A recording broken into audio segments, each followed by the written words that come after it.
Hello students, welcome to all of you. देखिए, हम बात कर रहे थे अध्याय 3 की, और अध्याय 3 में अब तक हम पढ़ चुके हैं परागण, निषेचन, भ्रूणपोष। आज हम डिस्कस करेंगे भ्रूण का परिवर्धन। देखिए, भ्रूण का परिवर्धन क्या होता है। तो हमने जैसे कल के वीडियो में हमने पढ़ा था भ्रूणपोष कैसे बनता है, इसका विकास कैसे होता है। तो उसी बात को अगर हम वापस यहाँ पर समझें तो हमने देखा था कि ये था भ्रूणकोश, और भ्रूणकोश के अंदर क्या था, प्रतिमुखी कोशिकाएं थी। निभाग वाले सिरे पर क्या थी, प्रतिमुखी कोशिकाएं थी निभाग की ओर। यहाँ पर द्वितीय केंद्रक था, यहाँ पर एक अंड कोशिका थी। बाकी सहायक कोशिकाएं जो होती है वो नष्ट हो चुकी थी। तो ये भ्रूणकोश के अंदर का स्ट्रक्चर था। आपने क्या पढ़ा कि जब पराग नलिका अंदर आती है और यहाँ से नरयुग्मक इसमें मुक्त होते हैं, तो एक नरयुग्मक तो आकर के इसको संलयित कर देता है और इससे द्विगुणित रचना बनती है। इस द्विगुणित रचना को क्या कहा जाता है, इस द्विगुणित रचना को कहा जाता है युग्मनज।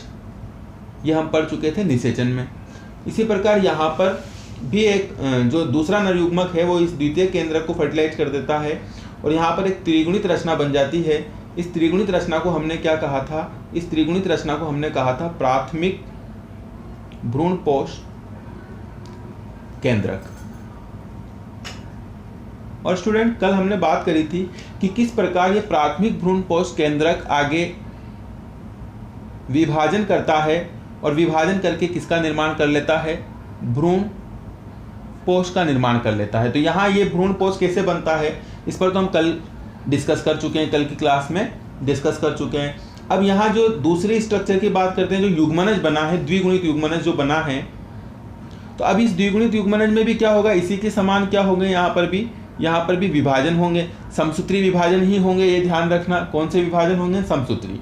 युग्मक निर्माण जो होता है उस विभाजन को छोड़ दें तो बाकी सारे जो विभाजन हैं, जो परिवर्धन या डेवलपमेंट में होते हैं, वो कौन से होते हैं, समसूत्री विभाजन होते हैं। तो अब यहाँ युग्मनज में भी कौन सा विभाजन होगा, युग्मनज में भी समसूत्री विभाजन होगा और समसूत्री विभाजन के फलस्वरूप यहाँ क्या बन जाएगा, भ्रूण बन जाएगा। क्या बन जाएगा, भ्रूण। तो ये जो प्रोसीजर है, ये प्रोसीजर ही क्या कहलाएगा, ये प्रोसीजर ही कहलाएगा भ्रूण का परिवर्धन कह दीजिए आप इसको, या भ्रूण का परिवर्धन, या आप इसको भ्रूणोद्भव भी कह सकते हैं, भ्रूणोद्भव। तो अगर आपसे पूछ लिया जाए कि भ्रूण का परिवर्धन या भ्रूणोद्भव क्या है, तो आपका जवाब होगा कि निषेचन के फलस्वरूप जो युग्मनज बनता है, द्विगुणित युग्मनज बनता है, उसमें समसूत्री विभाजनों के फलस्वरूप भ्रूण के निर्माण की प्रक्रिया ही क्या कहलाती है, भ्रूण के निर्माण की प्रक्रिया ही भ्रूण का परिवर्धन या भ्रूणोद्भव कहलाती है। और ये भ्रूण का निर्माण किससे होता है, इस द्विगुणित युग्मनज से होता है। और यहाँ ये तो कल आपने पढ़ ही लिया, इससे तो कल क्या बन गया था, इससे तो कल बन गया था भ्रूणपोष।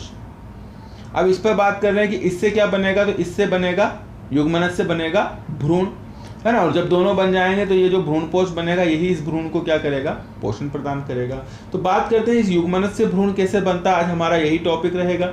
और स्टूडेंट, मैं आपको बता दूं कि इस अध्याय 3 का ये सबसे इम्पोर्टेंट टॉपिक माना जाता है, क्योंकि एग्जाम में इसके ऊपर जो है से रिलेटेड 3 नंबर का क्वेश्चन आपसे मेजर क्वेश्चन पूछ लिया जाता है। तो अगर प्रश्न आता है यहाँ से तो सीधा 3 नंबर का प्रश्न यहाँ पर आपको एग्जाम में मिलेगा। तो इस बात को आपको ध्यान में रखना है। आगे बढ़ते हैं। तो इसे समझने के लिए अब जो भी घटना हो रही है स्टूडेंट, आप समझेंगे कि ये कहाँ हो रही है, भ्रूण कोश के अंदर हो रही है। लेकिन अब अंदर क्या हो रहा है उसको हम यहाँ समझते हैं। तो ये युग्मनज को हम यहाँ निकाल लेते हैं, है ना। अंदर क्या हो रहा है हम उसको समझते हैं। तो देखिए क्या है ये, इस प्रकार से मान लीजिए आप एक, ये युग्मनज है। कौन सा युग्मनज है, द्विगुणित युग्मनज है। और सबसे पहले इस द्विगुणित युग्मनज में क्या होता है, देखिए प्रारंभिक विभाजन आपको ध्यान में रखने हैं कि इस युग्मनज में जो सबसे पहला समसूत्री विभाजन होगा, वो सबसे पहला समसूत्री विभाजन कौन सा होगा, अनुप्रस्थ विभाजन होगा। कौन सा होगा, अनुप्रस्थ विभाजन होगा। और इस अनुप्रस्थ विभाजन के फलस्वरूप क्या होगा कि इस युग्मनज के अंदर 2 कोशिकाएं बन जाएगी। विभाजन हुआ है तो एक कोशिका टूट करके कितनी कोशिकाएं बन जाएगी, 2 कोशिकाएं बन जाएगी। जिसमें से जो ये ऊपर वाली कोशिका है, इस प्रकार से एक तो ऊपर बनेगी छोटी कोशिका और एक नीचे थोड़ी लंबी कोशिका यहाँ पर बनेगी। तो ये 2 कोशिकाएं यहाँ बन जाती है। आप ये ध्यान रखिए, जैसे आपको यहाँ याद भी है, मैंने इसमें से इसको यहाँ आइसोलेट करके मैं आपको समझा रहा हूँ। तो ये ऊपर वाला भाग जो है ये कौन सा भाग है, तो ये भाग है निभागी भाग, है ना, निभागी भाग है। समझ में आ रहा होगा अगर आप प्रारंभ से ही सिस्टमेटिक वे में अगर आप देख रहे हैं वीडियो, तो मैंने कई बार समझाया कि ऊपर ये निभागी भाग है और ये बीजांडद्वारी भाग है। तो ये वाला तो भाग है निभागी और ये वाला भाग कौन सा है, ये वाला भाग है बीजांडद्वारी भाग। क्या है ये, बीजांडद्वारी भाग है। तो अब यहाँ क्या हुआ है, यहाँ ये हुआ है कि जो निभागी भाग है वहां पर जो एक कोशिका बनती है, इस कोशिका को तो कहा जाता है शीर्षस्थ कोशिका। विभाजन हो गया, अनुप्रस्थ विभाजन हुआ है। इस प्रकार से ये आड़ा विभाजन जो है ये अनुप्रस्थ, अगर खड़ा विभाजन हो तो वो अनुदैर्ध्य। तो ये कौन सा है, ये अनुप्रस्थ है। तो इससे जो ऊपर कोशिका बनी छोटी कोशिका, ये क्या है, ये है शीर्षस्थ कोशिका। और इधर ये बीजांड द्वार की तरफ जो कोशिका बन रही है, इसको क्या कहा जाता है, इसको कहा जाता है आधारी कोशिका, आधारी कोशिका। तो ये पहला विभाजन हो गया। अब अगले विभाजन को समझिए, अगला विभाजन किसमें होता है, तो अगला विभाजन होगा इस शीर्षस्थ कोशिका में। ठीक है,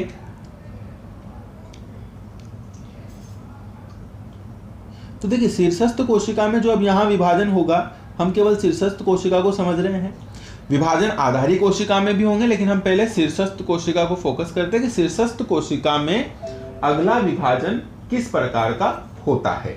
तो शीर्षस्थ कोशिका में पहला विभाजन तो ये पूरी युग्मनज में अनुप्रस्थ हो गया था, जिससे ये बन गया था। अब यहाँ होता है एक अनुदैर्ध्य विभाजन। तो अनुदैर्ध्य विभाजन जब इस शीर्षस्थ कोशिका में होता है, तो एक शीर्षस्थ कोशिका से कितनी शीर्षस्थ कोशिकाएं बन जाती है, जैसा कि आप देख रहे हैं 2 शीर्षस्थ कोशिकाएं बन जाती है। आधारी कोशिका में क्या होता है, तो आधारी कोशिका में तो अनुप्रस्थ विभाजन ही होंगे, आगे भी होंगे, मैं यही बना देता हूँ, आगे भी जो विभाजन होंगे वो अनुप्रस्थ विभाजन ही होंगे।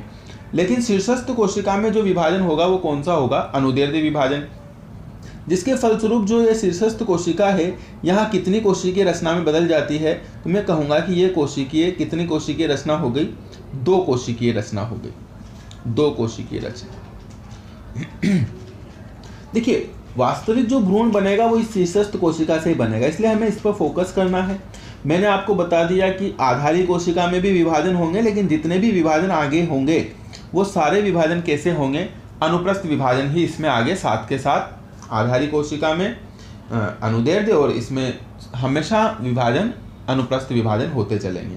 थोड़ा और आगे बढ़ते हैं। अब वापस वही ये शीर्षस्थ कोशिका जो कि संख्या में कितनी हो चुकी है, 2 हो चुकी है ना, 2 हो चुकी है, क्योंकि अनुदैर्ध्य विभाजन हो गया था। और नीचे जो आधारी कोशिका बनी है, जैसा कि मैंने बताया, इसमें कौन सा विभाजन चलेगा, इसमें तो अनुप्रस्थ विभाजन ही चलेगा। ठीक है, तो अब ये जो 2 शीर्षस्थ कोशिकाएं यहाँ बनी है, अब इसमें भी क्या होता है, एक जो पहले जो विभाजन हुआ था यहाँ ये इस प्रकार से, उसी के लंबवत एक और अनुदैर्ध्य विभाजन होता है। ध्यान दें मैं क्या कह रहा हूँ, पहले इस प्रकार से, जैसे मान लो यहाँ मैं बनाता हूँ ना, इसको ऐसा कोई गोल है, तो जो पहला विभाजन हुआ है तो ऐसे हो गया अनुदैर्ध्य विभाजन, तो इससे 2 बन गया। अब दूसरा विभाजन इसी के लंबवत इस प्रकार से होगा, तो कितनी कोशिकाएं हो जाएगी, 4 कोशिकाएं। तो यहाँ जो इस प्रकार का विभाजन तो आप देख ही सकते हैं, 2 कोशिकाएं। अब एक और विभाजन ऐसे अनुदैर्ध्य हो रहा है, इस प्रकार से अनुदैर्ध्य हो रहा है, तो ये 2 कोशिकाएं किस में बदल जाएगी, 4 में बदल जाएगी। लेकिन जो 2 कोशिकाएं और बनेगी वो कहाँ बनेगी, वो इन्हीं 2 कोशिकाओं के पीछे बनेगी, इसलिए आप उनको देख नहीं पाएंगे क्योंकि ये इन 2 के पीछे होगी। लेकिन वास्तव में ये जो कितना कोशिकीय रचना हो गया, तो यहाँ पर जो है 4 कोशिकीय रचना हो जाती है, और इस 4 कोशिकीय रचना को आप कहते हैं चतुष्टांशक, चतुर्थांशक।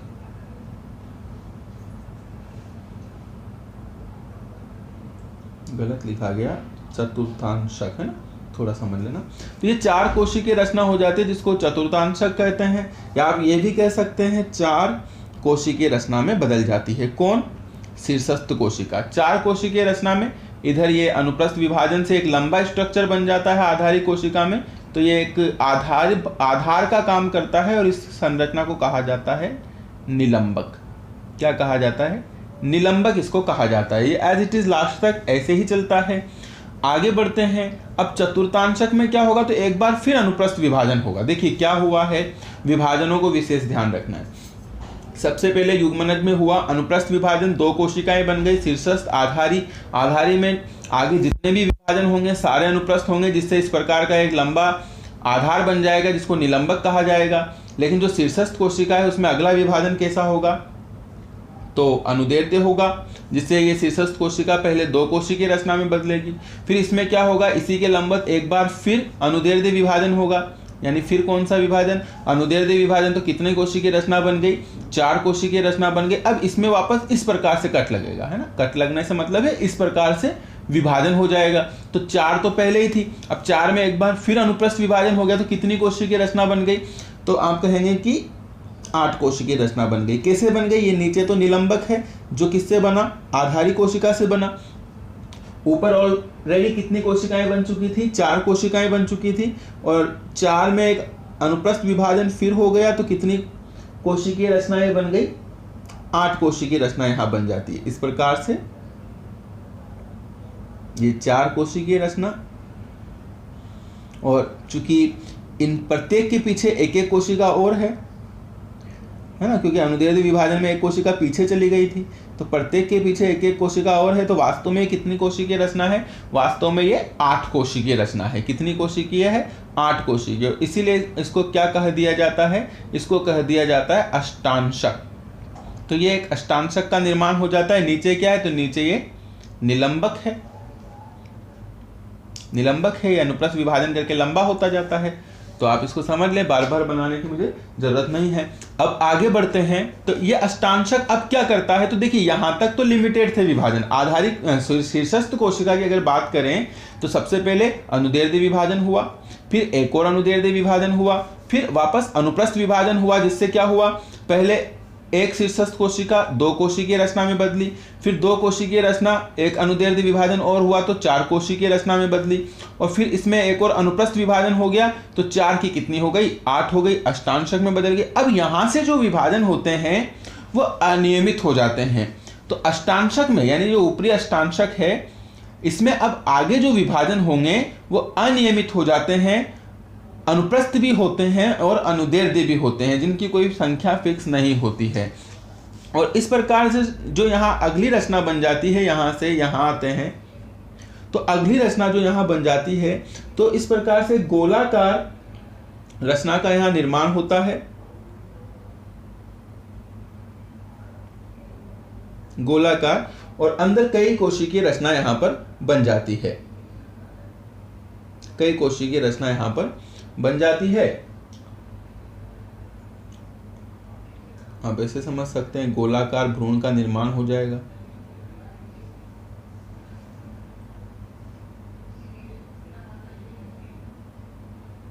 ठीक है, तो इस प्रकार से ये एक बहुकोशिकीय गोलाकार भ्रूण का यहाँ पर निर्माण हो गया। और नीचे क्या है, तो हम बात करेंगे, नीचे वही निलंबक है। इसमें ये विभाजन जारी रहते हैं, और इस प्रकार से क्या होता है कि जो परिधीय कोशिकाएं हैं, ये परिधीय कोशिकाएं एक परत का निर्माण कर लेती है, जिसको डर्मेटोजन कहते हैं। तो जो नेक्स्ट रचना, और दूसरी बात कि जो ये आप समूह देख रहे हैं, कोशिकीय समूह, तो आगे भी जब विभाजन होते हैं तो ये 2 भागों में बढ़ जाता है। किस प्रकार से बढ़ता है, आप इधर देखना। देखिए नीचे वाली संरचना में कोई विशेष चेंज नहीं होगा, अंत तक ये निलंबक बना रहेगा। हाँ, इसकी अंतिम कोशिका जो है वो इस प्रकार से फूल करके एक चूषकांग जरूर बना लेगी, जो भ्रूणपोष में से भ्रूणपोष को के चूषण का कार्य करेगी। बाकी निलंबक एज इट इज बना रहेगा प्रारंभ से लेकर के अंत तक। लेकिन जो ये कोशिकीय समूह बनाए गोलाकार, ये 2 समूह में विभेदित हो जाता है। एक तो इस प्रकार से बाह्य परतीय रचना बनती है। इस बाह्य परतीय रचना को क्या कहते हैं, तो इसको कहा जाता है डर्मेटोजन। क्या कहा जाता है इसको, तो ये बाह्य कोशिकीय या बाह्य परतीय रचना जो बनी है, इसको कहा जाएगा डर्मेटोजन। तो ये तो बन गया डर्मेटोजन, डर्मेटोजन बन गया। और अंदर क्या हो जाता है, तो अंदर इस प्रकार से कोशिकाओं का एक समूह बन जाता है, जिसको आप कहते हैं आंतरिक कोशिकीय समूह। क्या कहते हैं, आंतरिक कोशिकीय समूह। तो ये अंदर क्या बन गया, अंदर बन गया आंतरिक कोशिकीय समूह। और ये क्या है, तो ये निलंबक है, और ये क्या बन गया, तो ये अंतिम कोशिका निलंबक की क्या बना लेती है, तो अंतिम कोशिका निलंबक की चूसकांक बना लेती है। क्या बना लेती है, चूसकांक। अब आगे क्या होता है, तो जो डर्मेटोजन है ये तो भ्रूण की बाह्य त्वचा का निर्माण करेगा, तो इससे तो एक पतली परत बन जाएगी पूरे भ्रूण की बाह्य त्वचा, जिसको आप कह सकते हैं।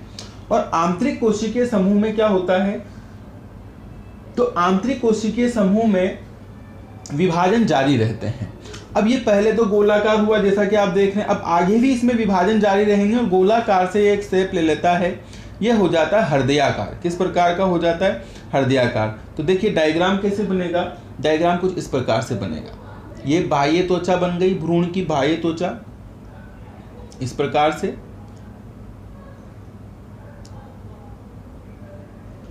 बाह्य त्वचा बन गई। और ये जो आधारी भाग है, यहाँ पर आधारी कोशिकाएं रहे कहते हैं इनको। यहाँ बीज पत्राधार बनेगा, जो कि आप आगे पढ़ेंगे। बीज पत्राधार का यहाँ पर निर्माण होगा। यहाँ पर कोशिकाएं कुछ विशेष क्रम में अरेंज होकर के एक स्फीतिका का निर्माण कर लेती है, जो बाद में भ्रूणीय अक्ष का निर्माण करती है, आगे ग्रोथ करती है। बाकी ये पूरी बाह्य त्वचा है ना, कोशिकाएं अलग अलग समूह में अरेंज हो रही है। बाह्य त्वचा तो एज इट इज है, जो डर्मेटोजन से बनी है। किससे बनी है, डर्मेटोजन से बनी है। यहाँ ये कुछ कोशिकाओं का समूह बन गया, जो स्फीतिका जिसको हम कहते हैं प्लेरोम आगे बनाएगा, है ना। आप स्फीतिका ध्यान में रख सकते हैं। और बाकी पूरी कोशिकाएं इसी प्रकार से ये अरेंज है।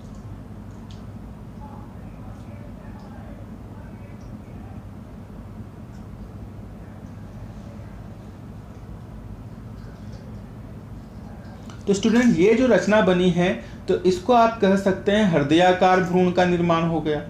हृदयाकार भ्रूण ये क्या है, तो जैसा मैंने पहले बताया निलंबक, और यहाँ निलंबक की अंतिम कोशिका चूसकांक। ठीक है, तो अब इस हृदयाकार भ्रूण में मैंने कहा कि अनियमित विभाजन होंगे, अनुदैर्ध्य अनुप्रस्थ सारे विभाजन इन कोशिकाओं में चल रहा है, जिससे क्या होगा कि ये वाले भाग तो वृद्धि करते जाएंगे और ये वाला भाग थोड़ा अंदर धंसता जाएगा। ठीक है, अंदर धंसता जाएगा, जिससे यहाँ एक खांच का निर्माण हो जाएगा। ये जो स्फीतिका यहाँ बनी थी, स्फीतिका, इस स्फीतिका में भी वृद्धि होगी, जिससे इसका शीर्ष वाला भाग तो बना लेगा प्रांकुर और आधार वाला भाग बना लेगा मूलांकुर। ठीक है, मूलांकुर के नीचे की जो आप ये कोशिकाएं देख रहे हैं, आप चाहो तो इसको भी नाम दे सकते हैं। ये कोशिकाएं क्या है, तो ये कोशिकाएं हैं बीज पत्राधार। बीज पत्राधार क्यों कह रहे हैं, क्योंकि आगे जो इन कोशिकाओं के विभाजन से जब दो अलग अलग पालियां बन जाएगी, तो उन पालियों को बीजपत्र कहेंगे, और उन बीजपत्रों का आधार ये कोशिकाएं रहेगी, इसलिए इसको क्या कहा जाएगा, बीजपत्राधार। तो ये कुछ ध्यान रखिए आप। इसके बाद मैं आगे बताता हूं कि अब ये परिवर्तन कैसे होगा। तो देखिए विभाजन जारी है अंदर की कोशिकाओं में, और विभाजन जारी है, इसलिए रचना किस प्रकार की हो जाएगी, निलंबक में कोई परिवर्तन नहीं रहेगा, निलंबक अभी भी वैसा ही रहेगा। लेकिन जो ये ऊपर वाला भाग है, जिसको आप हृदयाकार भ्रूण कह रहे हैं, ये विभाजन करके कुछ इस प्रकार की आकृति ले लेगा, इस प्रकार की कुछ आकृति ले लेगा। और जैसा मैंने आपको बताया है, ये बाह्य त्वचा है, तो बाह्य त्वचा तो ऐसी ही रहेगी। ये वाला भाग जो है बीजपत्राधार है, क्योंकि इस पूरे बीजपत्र का क्या है, आधार है। तो देखिए इसको पूरा कर देता हूं मैं। तो जैसा कि आप देख रहे हैं, यहाँ पर क्या हुआ कि यहाँ पर इस प्रकार से अंदर धंस गया ये वाला भाग, और यहाँ एक खांच बन जाती है। इस प्रकार से एक खांच का यहाँ निर्माण हो जाता है। ठीक है, और ये जो वो प्लीरोम या स्फीतिका वाला जो भाग था, जो कोशिकाएं अंदर थी, वो कोशिकाएं यहाँ पर कुछ इस प्रकार से आगे विभाजन करके यहाँ कोशिकाओं का एक समूह बना लेती है, जिसको आप प्रांकुर कहते हैं। क्या कहते हैं इसको आप? प्रांकुर। और इसी प्रकार नीचे भी एक कोशिकीय समूह बनता है जिसको आप मूलांकुर कहते हैं। बाकी जो ये खांच है इसको आप भ्रूणीय अक्ष कहते हैं। और ये जो दोनों पालियां आप देख रहे हैं, एक पाली इधर एक पाली इधर, पूरी प्रारंभ से लेकर एंड तक, इनको कहते हैं बीज पत्र। क्या कहते हैं? बीज पत्र। ये कोशिकाएं क्या है मैं पहले भी बता चुका हूँ, बीज पत्राधार है, ये निलंबक है, और ये क्या है? तो ये है चूसकांक। और बाकी ये अंदर क्या है? तो अंदर तो सारी कोशिकाएं विभाजन करके वो कोशिकीय रचनाएं हैं, तो कई सारी कोशिकाएं इसमें इस प्रकार से अरेंज होती है। तो इस प्रकार से ये एक भ्रूण का निर्माण हो जाता है। कहाँ पर? भ्रूण कोश के अंदर। तो ये पूरी कोशिकाएं हैं, आप बना सकते हैं इस प्रकार से। तो इस प्रकार से एक भ्रूण का निर्माण हो गया किसके अंदर? भ्रूण कोश के अंदर। यहाँ हो जाता है। अगर आप इसको पूरा देखना चाहते हैं किस प्रकार अंदर बनता है तो हम यहाँ बनाते हैं इसको। इसका पूरा ये भ्रूण अंदर बना है भ्रूण कोश के। तो देखिए कैसे आपको ये दिखाई देगा। हम यहाँ बना ही लेते हैं इसको। जैसे मान लीजिए कि ये एक भ्रूण कोश है ना। अब नामांकित तो हमने यहाँ कर दिया, तो मैं केवल आपको दिखाता हूँ कि अंदर कैसा दिखाई देता है। तो ये एक भ्रूण कोश है, और इसके अंदर जो है सबसे पहले क्या बना था? आपने देखा था, कल पढ़ा था, ये बन गया भ्रूणपोष, जो कि त्रिगुणित केंद्रक से बना था। भ्रूणपोष जो भ्रूण को पोषण देगा। और यही अब यहाँ पर आपने देखा था कि वो मैं बना रहा था भ्रूण। तो ये भ्रूण जो आज हमने कंप्लीट किया है ये यहाँ बनता है। इस प्रकार से चूसकांक होगा इसका, जो इस भ्रूणपोष का चूषण करेगा। और बाकी जैसा कि आप देख रहे हैं,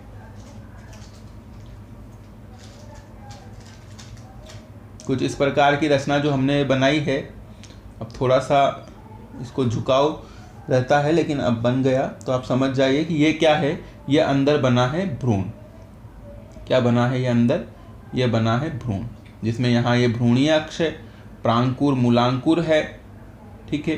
तो इस प्रकार से ये भ्रूण कोश के अंदर बनता है। बाहर की अगर आप रचना की बात करें तो आप जानते हैं बीजांडकाय, अध्यावरण, और ये पूरा इस प्रकार से एक बीजांड बन जाएगा।